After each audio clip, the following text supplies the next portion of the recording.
Alright, Bio 115 students, this video is specifically for you guys. So in this video, I cover all the muscles from the muscle model that you have to know for your exam. I start at the top with the rosorius, and then I make my way down to the muscles of the abdominal wall, external and internal, and then I close it off with the muscles of the back. So here we go.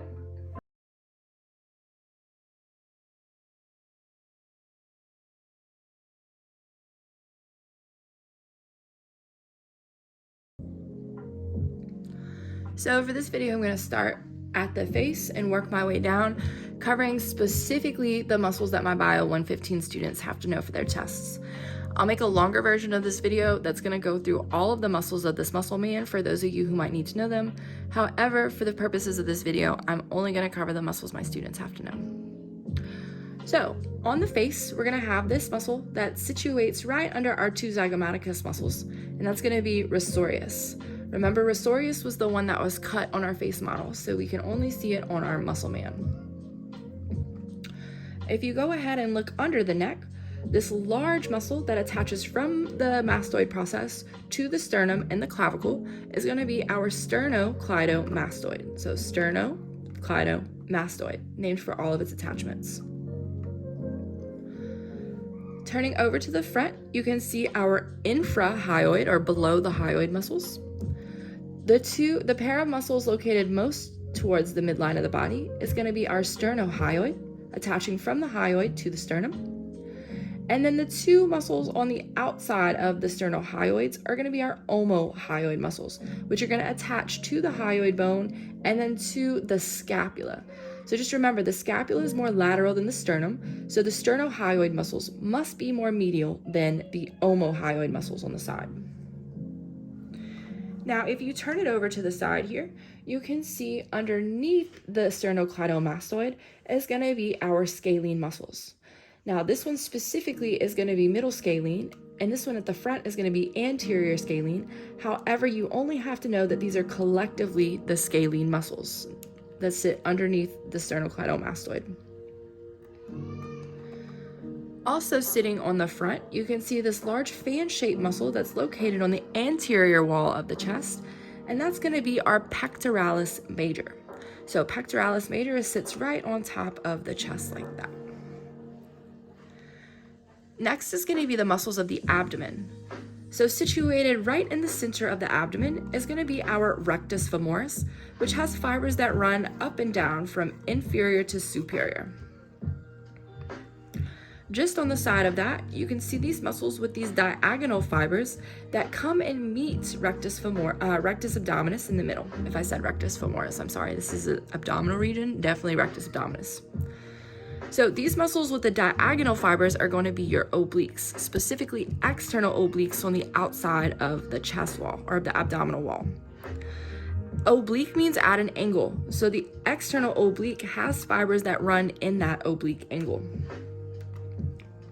Now, if you follow external oblique diagonally and back, you will see the serratus anterior. Serratus means knife-like edge. And so if you look at the border where serratus anterior meets the external oblique, you can see the zigzag or serrated-like shape that this muscle makes. So serratus anterior is the muscle on the side of the abdominal/chest wall, but it's located underneath the armpit in the middle, okay?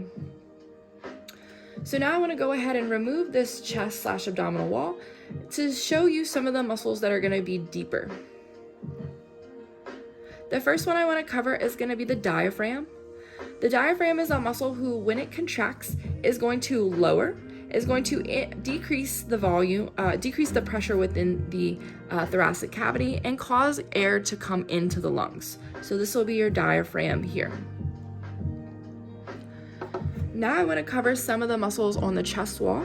So we said this was pectoralis major, this was rectus abdominis, these were our external obliques, and then our external obliques met our serratus anterior. I want to go ahead and turn this over to the posterior side, or the deeper view, so you can see some of the muscles that are deep to the rectus abdominis and external obliques. First, we're going to have these muscles whose fibers run in a transverse plane. Now these are abdominal muscles with fibers in the transverse plane. This is going to be transversus abdominis. So transversus abdominis has fibers that run from left to right. Just above that, you're gonna see your internal obliques, who have fibers that run at a diagonal angle.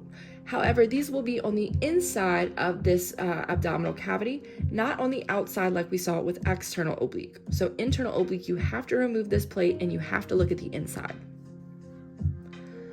Lastly, on the wall, you're gonna have these muscles located in between the ribs. And these are gonna be your intercostals, internal intercostals. Now the last few muscles I'm gonna cover are gonna be on the back side of the body. So for these, I'm just gonna go ahead and start superficial, then deep, and go from top to bottom. So at the very top, you're gonna have this diamond-shaped muscle that's superior on the back and superficial to most of the other muscles. This is gonna be our trapezius. It is a trapezoid or diamond-shaped muscle that's located on the upper and superficial part of the back. Just below that, you'll have your latissimus dorsi. Latissimus dorsi is gonna cover most of the thoracic region of the back here. And then peeking out from the trapezius and latissimus dorsi, you'll see the infraspinatus, part of the rotator cuff, teres minor, and then teres major. Now, I mentioned this in my other videos, but just as a rule of thumb, teres, the minor muscles will always be below. The minor muscles will always be above the major muscles. So this would be teres minor because it's on top, and this would be teres major because it sits on the bottom. So when you're looking at the trapezius, coming from underneath it, you would see your infraspinatus first, your teres minor second, and then most inferiorly would be your teres major. Now let's go ahead and run these back and see how many we remember. So below the hyoid, more medial, we had sternohyoid, perfect. More laterally, we had the omohyoid, excellent. This large muscle attaching to the sternum, the clavicle, and the sternum, the clavicle, and the mastoid would be sternocleidomastoid, exactly. Use that name to your advantage. This little thin muscle on the face,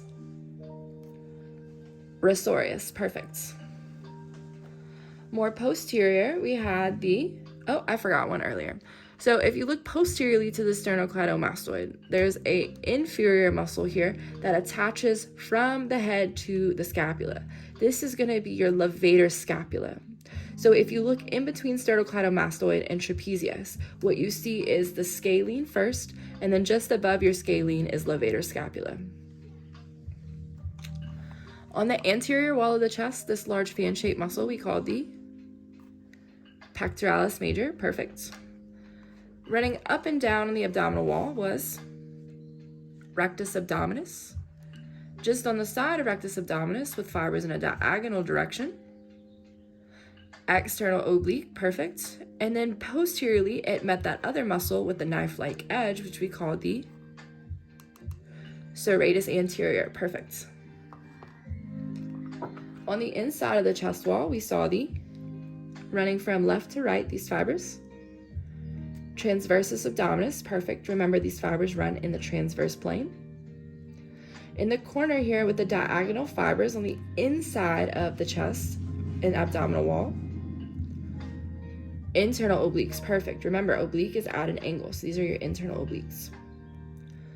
Located in between our ribs here, internal intercostals, perfect. This large muscle that was in between the thoracic and the abdominal cavities that helped in inspiration, breathing in, was the diaphragm, perfect.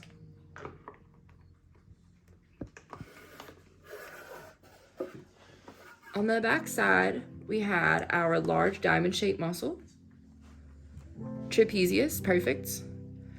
Covering most of the thoracic region of the back was the latissimus dorsi, perfect.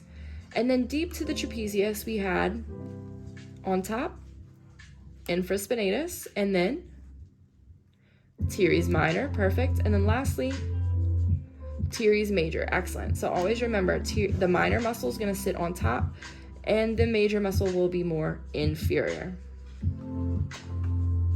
Excellent. So now that we've covered all the muscles on the muscle model, I hope you guys can remember them for your test. I know you can. You guys have been doing super well, and I hope these videos help you to keep up that good work and to keep doing well and making good grades in your exams. So I'll see y'all this week.